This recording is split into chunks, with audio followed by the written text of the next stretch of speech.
Now then, what'd be nice? We'll start with raspberry ice, and then some cakes and tea. You brought your references, I presume. May I see them?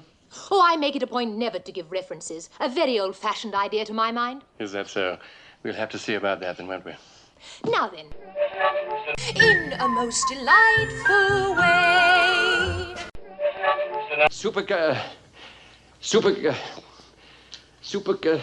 Supercalifragilisticexpialidocious. Yes, well done. You said it. The biggest word you've ever heard, and this is how it goes. Oh, supercalifragilisticexpialidocious. Why do you always complicate things that are really quite simple? Give me your hand, please, Michael. Don't slouch.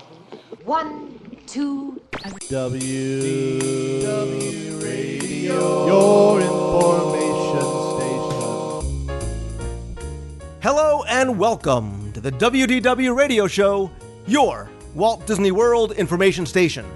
I am your host, Lou Mongello, and this is show number 127 for the week of July 12th, 2009. Thank you for tuning in once again. It is a rare occasion when one has the opportunity to speak with someone who is a true legend of stage, screen, and film. And this week, I have the honor of being able to share such a conversation with you.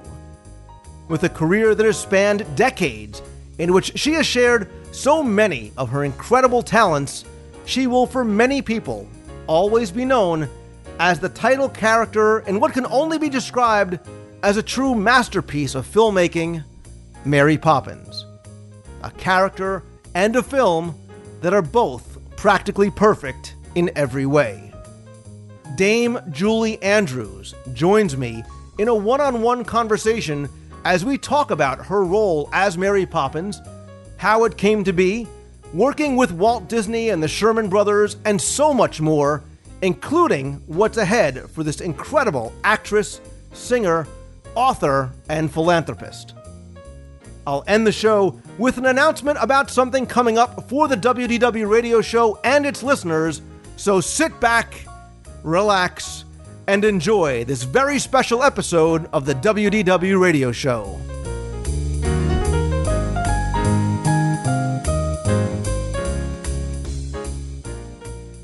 Wanted a nanny for 2 adorable children. If you want this choice position, have a cheery disposition, rosy cheeks, no warts. That's the part I put in. Play games, all sorts.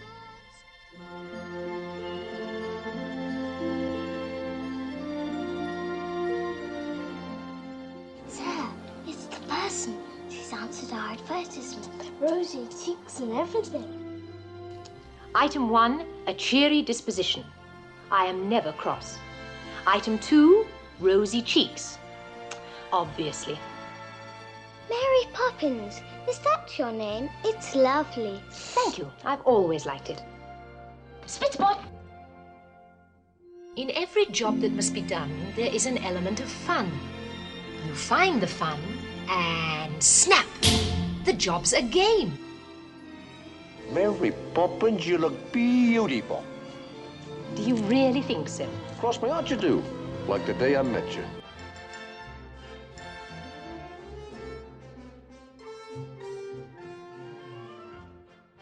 How does one introduce an individual who truly needs no introduction? For millions of families spanning multiple generations, my next guest has brought joy to their lives on stage and screen by sharing her remarkable gift of song. Her storied career has rewarded her with a Tony, Emmy, Golden Globe, and of course Academy Award for her iconic role as the nanny who is truly, practically perfect in every way. Mary Poppins is more than a timeless classic, as for many, its significance goes much deeper, thanks in large part to the title character brought to life by my next guest.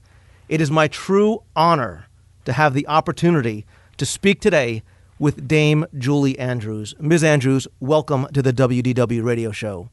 Thank you. Very nice to speak to you, Lou. As well. And before we get started, there's so much I want to talk to you about it's so hard to find a place to begin, but I have to say at the outset that I mean it so sincerely when I say what a privilege it is to speak to you because of what the characters you have brought to life mean to me and because of the happiness that you have brought me and my family by sharing your gift. That's very kind of you. Thank you so much. They've also given me a great deal of pleasure, as you can imagine. I'm sure. And your career began at such an early age. You know, your first stage performance is at age 2, and over time you've delighted audience with legendary performance. I mean, stage and television, and of course in film. And certainly one of your most important roles was your very first movie role, and that was with Mary Poppins. Courtesy of Mr. Disney, who I owe a great deal to. I'm sure. And as we celebrate the 45th anniversary this year, can you tell us how it came to be that you were cast in that part? Well, as far as I understand it, I was playing in a show on Broadway called Camelot, and it was recommended to Mr. Disney that he come and see me in the show because he was looking for a Mary Poppins. And the first I heard of it was that Mr. Disney was in the audience and requested to come backstage to visit. I assumed he was just coming backstage to as a courtesy, and I was very flattered. But in fact, when he came backstage, he had loved the show, obviously seemingly had made up his mind about me, and asked if I would be interested in coming to Hollywood to listen to the songs and see the drawings and really the general feel of Mary Poppins. Would I be interested? And I remember saying to him, "Oh, Mr. Disney, how very, very kind, but I'm expecting a baby in about 6 months." And he very kindly said, "That's okay, we'll wait." And he did. So eventually, of course, I went out to Hollywood, and the rest, you know. Right, and clearly a testament to how much Walt knew that you were right for the part, and everybody really did, because the Sherman brothers had watched you, and Don DeGrady, and they all sort of agreed before even meeting you that you were the person to be Mary Poppins.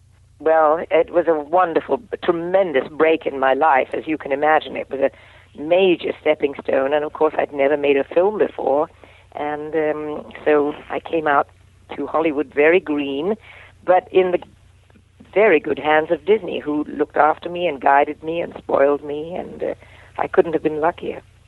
And in addition to coming out to California and meeting the Sherman brothers and everyone else, you also have a chance to travel to London and meet the author of the Mary Poppins books, yes, Pamela Travers. Pamela Travers. Yes, she was quite a character. She sort of was Mary Poppins, but perhaps a little bit even more strict and a little bit more quirky and unusual. She was quite individual, but very dear, and I had tea with her, and while we were making the movie in California, occasionally we would correspond, and I would tell her how things were going. And she was understandably quite nervous about it, you know. Certainly, and she was very, very involved from the very beginning, from the 20 years. Wanted to be until I think Walt said, "Listen, you have to trust us," and I think she thought that she had to be, but in fact, Walt very nicely put her in that place, I think. Well, after 20 years of trying to get the rights and convincing her, as I'm sure he was able to do, it's clear that she had that trust in him. Well, eventually she certainly did.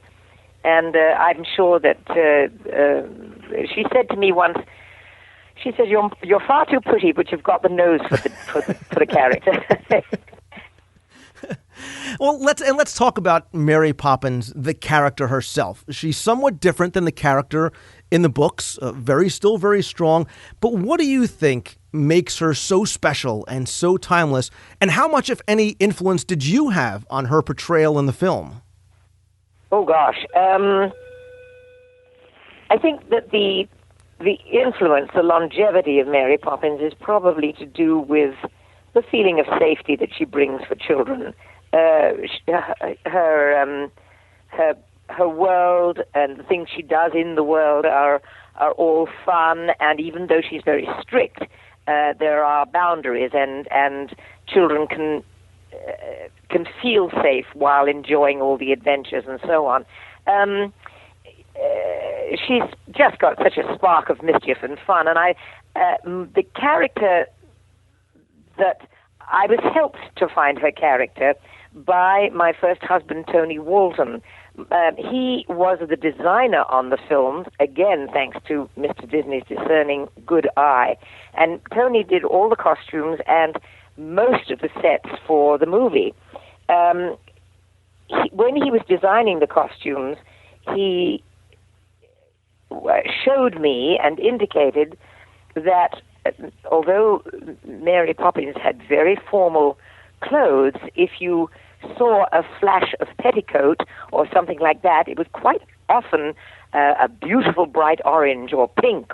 And so he said, I think she's got a kind of hidden secret inner life. And he said, I think she's much more of a kick-up-her-heels gal than anybody would know. But that's only for her to know and no one else to find out. So I sort of thought, well, that's a very nice thing to know while portraying the character, that she's actually got a kind of little extra spark that not too many people know about. Very interesting. And certainly much of the success is based... I'm sure, I don't know whether it was in the book or not, but it certainly seemed to help for the movie. And the chemistry, it's so clear on screen with the other characters, and certainly with Dick Van Dyke, was so spot on. So adorable and such a lovely man, and we've stayed great friends, and it was such a joy to work with him. I can imagine. And again, we get so much from Mary Poppins, some of the characteristics that you talk about, but the film, I think, is still relevant and important because there's so many lessons to be learned from it, from a character that has all the right answers all the time. Yes, she does. Yes, she does. But it was a great deal of hard work and a phenomenal lesson for me in the art of making a movie, because there were so many special effects and so much waiting around, and movie making is holding yourself ready for that one moment when everything connects and makes sense on camera. But in the case of all the special effects, there was a great deal of patience required, because they were the things that had to be made to work, especially when we merged with the animated sequences. I'm sure. And a lot of choreography too. I'm sure that there are countless times during the production that just incredible memories were made. But is there any sort of one moment during the filming that really stays with you, or something that was profound or funny, or just something that's very, very memorable for you? Lots of memories. Lots of them. We rehearsed on the back lot at Disney under big tarpaulins, but it was like September, I think, and baking hot, and I mean baking hot. And the idea was to kind of toughen up all the dancers in the heat and get us outside so we didn't swelter. And it was, having just had a baby, for me, it was like getting back into shape in rapid time, That was one memory, was mostly of the heat, which I'd never experienced since I'm an English gal and it mostly rains in England. Then other memories were loving and funny, working with the children. On the last day of the shoot, I was up, and they saved all the special difficult effects until the last week of the movie for me, in case of an accident, in which case most of the film was in the can. And so I was hanging up in the ceiling of this huge soundstage, and I'd been sort of waiting around up there for the cameras to roll, and I was in an excruciating flying harness. And I remember, I think it was my very last day, and I suddenly felt the wires that were supporting me give by about a foot. And I thought, I must be imagining this, but I suddenly became very frightened that maybe my good fortune was running out and maybe something was going to happen. So I called down and asked if they would be very, very careful letting me down when I did come down. And so eventually the word was passed back along the studio, when she comes down, be sure to let her down easy. And of course, at that point, I dropped straight to the soundstage, and I had counterbalancing equipment, which saved my knees, but I did land extremely hard. And there was this awful silence from everybody for a while. But luckily, nothing happened. And while the film itself is certainly remarkable for its story, the Richard and Robert Sherman music is nothing short of a masterpiece. I know. They got it right, absolutely. And it had a kind of vaudeville quality which resonated with me because vaudeville was my early training and background. And so when they first played the music for me, it was so easy to say, I really relate to this. I really get that lovely kind of rum-ti-tum sound that they make. And songs like Jolly Holiday or Supercalifragilistic, they're all such fun. And are a joy, were a joy to do. I actually had the pleasure of interviewing Richard Sherman, and we spoke about how Feed the Birds was Walt's favorite song. Yes, I heard that too. Did you ever get to perform it for him other than while filming? No, not at all. I don't know why, but I guess he just loved to run the piece of the movie or listen to the recording. Did Walt, obviously so very much a hands-on person, did he come to Soundstage too often? Yes, but not that often. I mean, having said that, I know that he knew every single detail of what was going on because that was Walt. He was meticulous that way.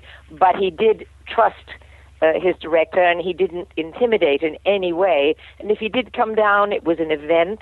And, of course, he was involved in some of the publicity, pre-publicity and post-publicity for the film. So it was a nice day when tea was set up for us both as a photo shoot, and he and I sat and really had tea and chatted, and the photographer shot away, and it was very nice. Did you, or maybe anybody else on the set, did you realize that you were working on something that was going to be so special? No, I certainly didn't. I mean, I was such a rank amateur in terms of making movies. I was learning on my feet as fast as I could, and films are made in such tiny increments, tiny pieces of a jigsaw that get put together later. And so much of the film was completed after I had finished my part because of all the animation that had to be done. So it was quite a long while before I saw it put all together. And but throughout it all, I have to say that the Disney studios could not have been more kind, more loving, more nurturing to me, and I really owe them a great deal of thanks for how they showed me how to make a movie, how to have a wonderful time while doing it, and meeting all these glorious people. Do you remember how you felt when you first watched the completed film? That's a good question, and I must have watched it in a room where they were just sort of previewing it or something. I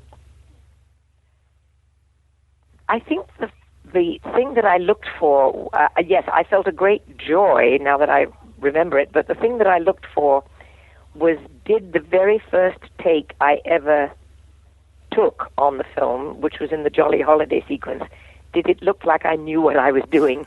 And to my surprise, it did. So I was all right after that. Well, certainly for Mary Poppins, you win an incredibly well-deserved Oscar, and I'm sure you remember what that moment must have been like. I do. I didn't expect it. It was a complete surprise. There was another wonderful film that Anne Bancroft and Peter Finch were in that year that was nominated, called The Pumpkin Eater, and I was convinced that she was going to get the Oscar for that. And so when they mentioned my name, it was really a complete surprise. Now, Mary Poppins is released just a couple of years before Walt's untimely passing. I know, he died very shortly, much too shortly afterwards. How did his death affect you personally? Well, just the enormous loss, the weight of his personality was suddenly gone. I mean, he's still a benevolent and wonderful presence in the studios, but just not to sort of see him in the commissary, just not to see him coming down the animation building steps, to not have him in our lives. It felt very strange and very sad. You know, Mary Poppins, it's still regarded as one of the very few true masterpieces of filmmaking. What is it about it that makes it so, and why does the film continue to stand the test of time for so many generations of families? I think it's the perfect movie for families in general, for parents and children. They're both going to get something good out of it. It's not just a movie for children or just a movie for adults. You could really, the grandparents can go, parents can go, the children can go, everyone can have a great time. And it was the pioneer. It was the one that said you can combine live action and animation and make a musical out of it. And it was an amazing vision that Walt had for it, and such a clever idea. And at the time, it was so totally original. Yeah, and I think it's just a wonderfully joyous film. It's about all the good things, and gives one great pleasure to watch it, of course. Absolutely, and I can't believe it's been 45 years.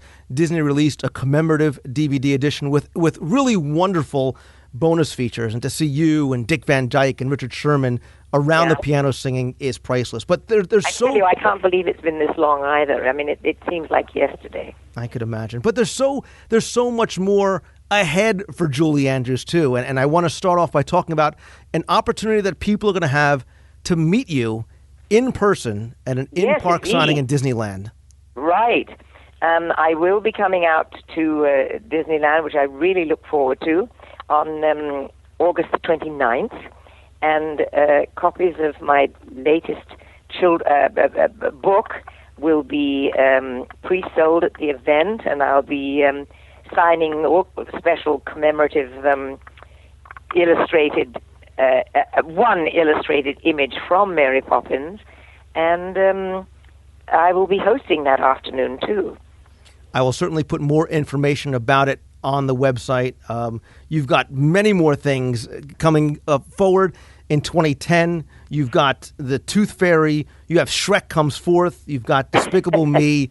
That's right. So much more to delight new generations of Julie Andrews fans. And again, please indulge me just for a second as I sort of step out of the role of interviewer and that of admirer. And I have to thank you for your body of work, including and especially your role as Mary Poppins. It had a profound impact on me as a child and again as a parent. And I'm grateful to be able to share something that's meant so much to me with my kids. And it's such an honor and such a privilege to be able to say thank you to you personally.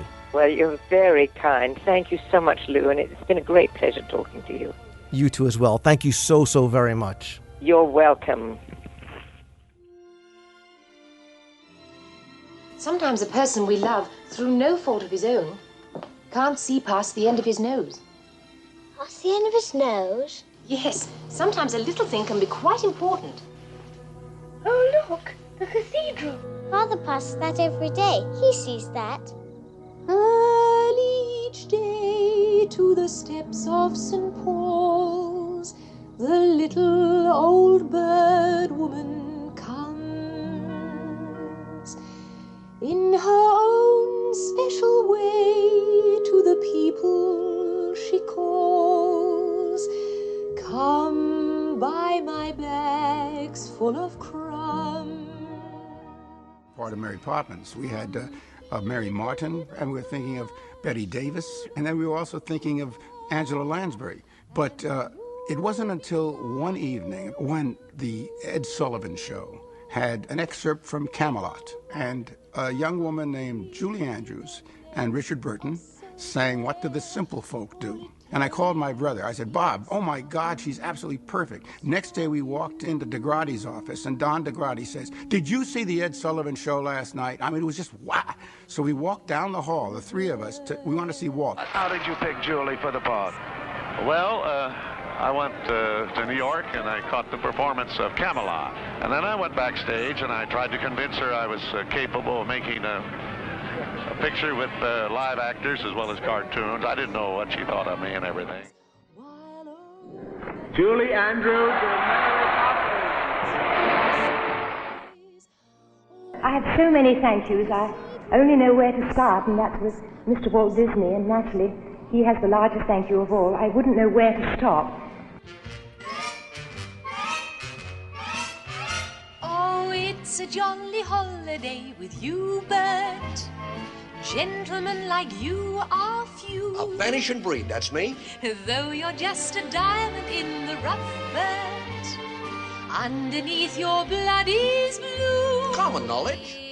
It's supercalifragilisticexpialidocious, even though the sound of it is something quite atrocious. If you say it loud enough, you'll always sound precocious. Supercalifragilisticexpialidocious.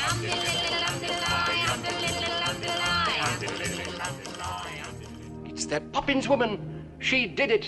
I know the very person you mean. Mary Poppins. She's the one what sings. A spoonful of sugar, that is all it takes. It changes bread and water into tea and cakes. See, that's exactly what I mean. Changing bread and water into tea and cakes, indeed. No wonder everything's higgledy-piggledy here. Mary Poppins, what is the meaning of this outrage? I beg your pardon? Will you be good enough to explain all this? First of all, I would like to make one thing quite clear. Yes? I never explain anything. The honey bees that fetch the nectar from the flowers to the comb never tire of ever buzzing to and fro, because they take a little nip from every flower that they sip, and hence they find their task is not a grind.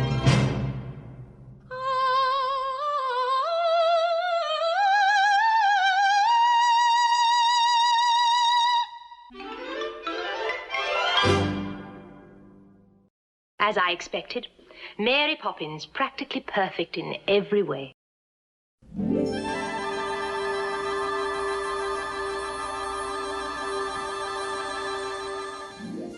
As you may know, one of the things I enjoy most about doing this show is having the opportunity to meet listeners whenever and wherever I can. And in addition to trying to get to as many events as I possibly can, I've also been doing my Meets of the Month in Walt Disney World, and have really enjoyed being able to get together and in the process make so many new friends along the way. But I've been thinking for some time now, and many of you have actually asked, especially during some of the WDW Radio Live broadcasts, about doing something else. And while trying to find out just what I wanted to do, I knew that I wanted to do something that was going to be special for all of us. So the subject of hosting a cruise on the Disney Cruise Line has come up many, many times and is something I've wanted to do again for a while now. But you're saying, okay, I just said that I wanted it to be something special, so what I'm looking to do is to host a WDW radio cruise on the brand new Disney Dream in 2011. And while Disney has not released any information about sailing dates, group bookings, price, etc., in a perfect world, I'd love for us all to get on her maiden voyage. Now, as you probably know, while very similar to the Magic and the Wonder, the Dream is going to be much larger. The ship's going to have 2 additional decks and a total of 1,250 staterooms. I know a lot of us are very, very excited to see the new ship when it comes out, and there's so much to do for families and for kids and adults, and you know, there's always going to be a few surprises in store as well. Now, because no details or booking information has been released by Disney, what I need to do now is determine how much interest in this type of cruise there may be. Of course, there is no obligation whatsoever not looking for any type of deposit or actual commitment. We just need to see how many possible cabins and people we might be looking at for a cruise on the Disney Dream. I know this is early, 2011 sounds like a long way away, but because of the new ship and because of this type of cruise and because the early departures are going to book up very, very, very quickly, if we have an idea of what we may need, that might be extremely helpful in securing some group space or whatever it is that we might need to get this group together. So what I'm going to do is this. I'm going to post in the forums at WDWradio.com and on Facebook. I'm going to create an event page there, and I'm going to ask that you RSVP, just sort of gauge your interest there, as well as also ask you to tell me what you might be interested in cabin-wise, an inside, an ocean view, or possible balcony cabin. Now, as I said, it would be great to get on the ship's inaugural cruise, but again, we have no details as to when that might be, if group space is going to be available, etc. So, depending on when that is, it also may conflict with kids' school schedules, etc. So what I'm going to do too is I'm also going to put up a poll on the forums, and I'm going to ask you to rank in order your preference as to when you would like to go, because we want to obviously get as many people as possible on the ship. So we're going to look at maybe trying to see first for an inaugural cruise or first available sailing. Second option might be January or February 2011, very early in the year. Another option might be fall 2011, when the prices might be a little bit lower. Again, don't know yet. It's very, very early to tell. And the fourth option might be between June and August, again, because that's when schools are on the break. The cost may be higher if traditional trends carry forward. But again, if you want to bring your kids along, that might be an option. So I'll sort of ask you to rank those in order of preference, and we'll try and gauge the general interest. So, like I said, no details are out from Disney yet. No pricing is out there, so I can't really speak in specifics. And it does seem like it's a long way away, but I want to give you enough time to schedule and save and plan, and it gives us enough time to get ready for whenever Disney releases the information. So I am very, very excited about the possibility of cruising on the Disney Cruise Line's newest ship, the Disney Dream, with as many of you as possible. I know we will have a great time. So again, I'm going to ask you to come by the forums and or Facebook. And if you have any questions, you can post there. I'll be sure and keep an eye on those, respond to them quickly. So thanks very much. Hope to see you on board.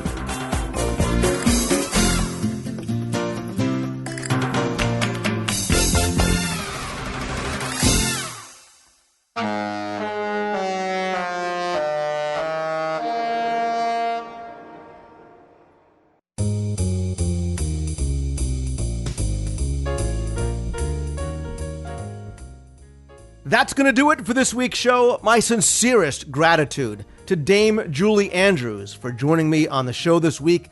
I will post information in the show notes at WDWradio.com about her upcoming Disneyland appearance, as well as the 45th anniversary DVD of Mary Poppins and more.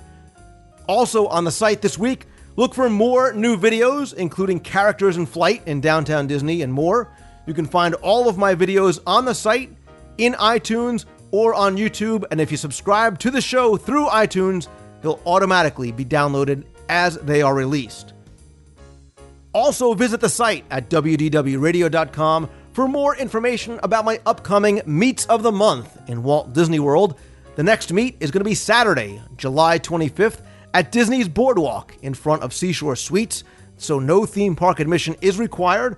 We'll be meeting around 6:30 p.m., spend some time on the boardwalk, possibly head over to Epcot to watch Illuminations at 9. Afterwards, we'll see about maybe going to Jelly Rolls, Beaches and Cream, Yeehaw Bob, whatever everybody feels like doing. And following month is going to be Saturday, August 29th.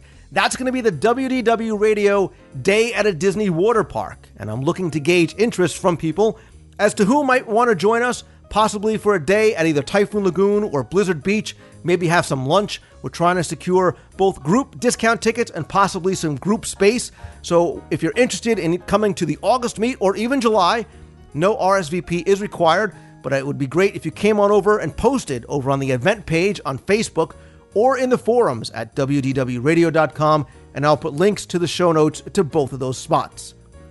Also, while you're on the WDW Radio website, don't forget there you can order signed copies of my Walt Disney World trivia books, my audio guides to Walt Disney World, and the new WDW Radio Navy t-shirt, which is available in the shop. There you'll also find a link to order or subscribe to Celebrations Magazine. Don't forget that if you have any questions that you want answered on the show, email me at lou@wdwradio.com, or if you want to be heard on the air, you can call the toll-free voicemail line at 888-703-2171. If you aren't following me on Twitter, head on over to twitter.com. Sign up for a free account. You can follow my updates at twitter.com/Lou Mongello. I post updates throughout the day, play a variety of games, upload pictures from the parks, sound clips, and so much more. It's fun and it's free. Again, that's twitter.com/Lou Mongello. And if you're on Facebook, come over, friend me up on Facebook, and be sure and join the WDW Radio Show fan page. Again, links to all of these right on the homepage of WDWRadio.com. Thanks, as always, to my partners and sponsors, including Mouse Fan Travel, and my big thanks go out to you for taking the time and listening each and every week. Remember, if you like the show, all I ask is that you please help spread the word, let others know about it, review the show on iTunes, come say hi on Facebook, and join the WDW Radio Show fan page or forums at WDWRadio.com. And once again, thank you to Dame Julie Andrews for joining me on this very, very special episode of the WDW Radio Show. And thanks to you for taking the time and tuning in and being so supportive each and every week. So until next time, remember, always keep moving forward, follow your dreams, and have a great week, everybody. See ya.